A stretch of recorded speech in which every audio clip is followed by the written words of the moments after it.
Hi to all my patients out there. It has been a struggle for all of us, I'm sure. And for me, over the last few weeks, I have been especially struggling with not being able to do what I love the most, that is making you guys smile. And right now, just preventing any emergencies and following protocols is the best that we can do. I do hope that all of you are dealing with this in the best way possible, and I'd really like to give you a heartfelt message from me as well as my team to let you know that we're all here to look after you. If there's anything you need, be it dental or otherwise, feel free to call us on Skype, Zoom or WhatsApp.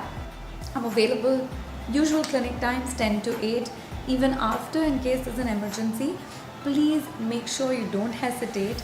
We are always here for you to look after you, and in these tough times I think we get closer, we come together as a family. So I'm sure life will go back to normal, but before that happens, we are preparing to look after you in a whole new way in the new world that's about to welcome us.